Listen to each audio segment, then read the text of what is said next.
So, i-explain muna natin ngayon yung Java program nito, which is involve siya ng different sorting algorithm. We have a bubble sort, insertion sort, and selection sort. So, play muna natin to. Okay. Then, ito yung magiging output niya. Enter list of sorted numbers. For example, 3, 5, 7, 4. Lagay tayo ng 5 index. So, enter, sort. Then, ayun. So, na-arrange siya into bubble sort. Kumbaga, automatic yung kanyang result, no? So, explain natin dito. So, we have a static void method here called bubble sort. So, nag-initialize siya ng array. And then, we initializes n is equal to array.length. At dyan, ni-store natin yung array length ng ating array. So, tapos, ito yung for loops, which is int I is equal to 0.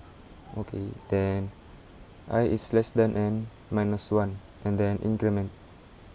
Tapos, meron tayong inner loop dito, for loop, which is nag-initialize siya ng j is equal to 0, while j is less than n minus I, which means kumbaga, nag-base siya sa index, and then minus 1. Tapos, increment tayo sa j. And then, if array j is greater than array j plus 1, nag-initialize tayo dito ng temporary variable. Tapos, inanasin natin yung value niya sa value ng array j. And then, array j is equal to array j plus 1. Then, array j plus 1 is equal to temp. So, kung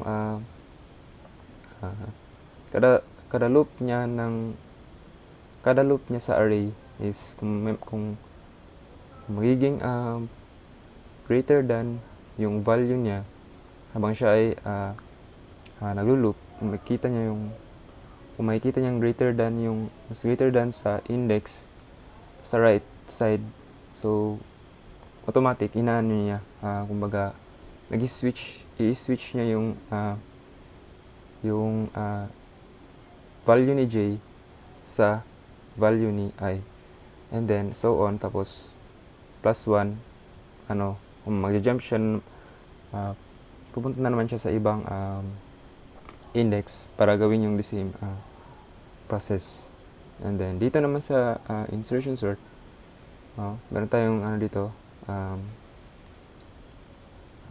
methods called insertion sort. So tayo nag-play ito, lagay tayo ng elements 9, 0.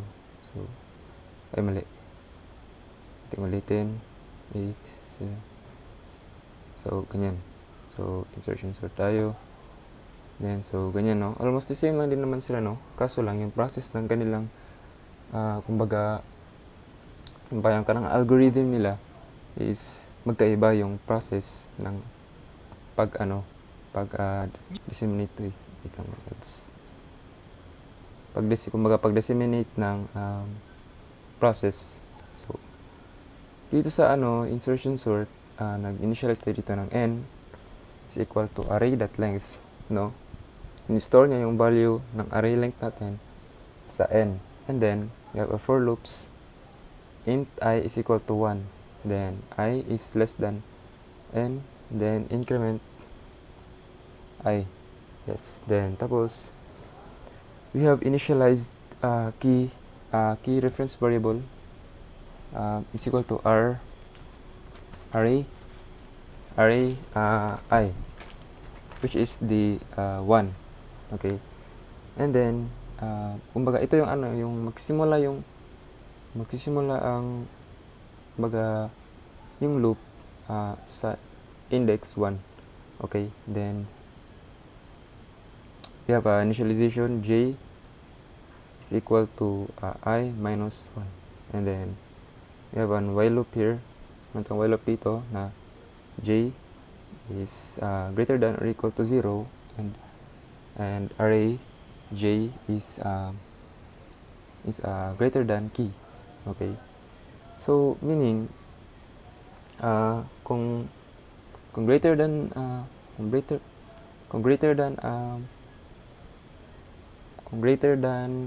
yung index ng key, which is yung nasa right side, okay, then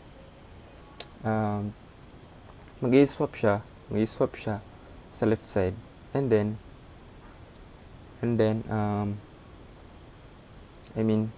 i-insert niya yung element, yung index, yung element na nakita na mas greater than sa value nung nasa left side. I-insert niya yung element na yun dun sa left side. Okay, then j plus 1, so i-insert na dun, is equal to array j, and then j is equal to j minus 1. So and array j plus 1 is equal to key. Okay, then so that's it. And almost same na sila ng bubble sort, pero yung pinagkaiba lang nila is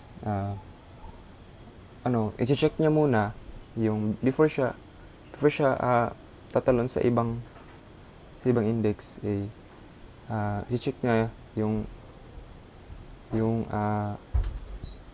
history ng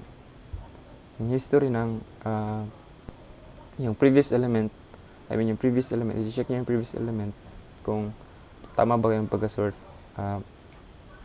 increasing ba yung pagka-sort, so ganun. And then we have a selection sort here. So meron tayong selection sort, try natin itong okay, so may tayong variables, I mean numbers. Ito iba. Okay, yung selection sort, then ayun, halos same lang sila, no? Halos same lang sila, pero yung process nila is magkaiba yung process ng kanilang algorithm. So nangyari dito sa selection sort is kumbaga automatic siya. Kumbaga, for example, sa set of elements na meron tayong 5 elements, tapos wait lang, tayo na sa iba, tayo ko lang sa inyo 5 1 5 4 okay. So yung surprise dito is automatic siya. Hinanap niya yung pinaka smallest na value na index sa list of array, and then automatic niya yun yung inuuna niya. Hindi na siya paulit-ulit na iniisisa niya pa, tapos babalik na naman para maging increasing yung kanilang yung kumbaga mag-cluster. So automatic na siya, hinahanap niya na yung maliit na value para diretso siya yung kanyang pag-sort. So we have initialized here n for our array dot length, and then for int I is equal to 0, I is less than n minus 1, and then increment, and then and then you have here int minimum index is equal to I, and then for loops, you have an inner for loops, int j minus I is equal to I plus 1, then j is less than n, then j plus plus. So if array j is less than array minimum index, min index, then min index is equal to j. Okay, so meaning kumbaga niloop niya yung array, and then kung may makikita siyang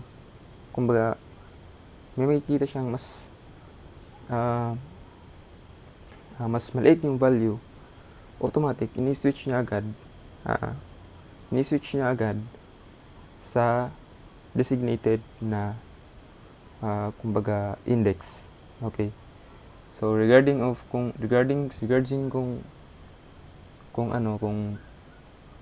magkalayo sila, regardless of kung magkalayo sila, hindi sila magkasunod, basta i-swap niya yun automatically. So yun yung selection sort. So if int temp is equal to array minimum index, then array minimum index is to array I, then array I is equal to temp. So yun nga, no, kumbaga automatic niyang sinsort at hinahanap yung maliit na index hanggang sa mag-increase din siya. So you have a here, then print array for int value, okay, array, then system print value plus yung ganyang and then I mean space to.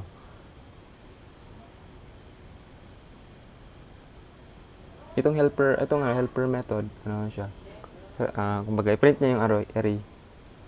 Then sa main method natin, syempre enter the list of numbers, and then for int I is equal to 0, input that length, then increment, okay, and then dito switch case, natawag natin yung mga methods, okay. So print array method, and scanner close para magtapos yung ating scanner doon. So yun lang, sana magtutunan kayo, and thanks for watching.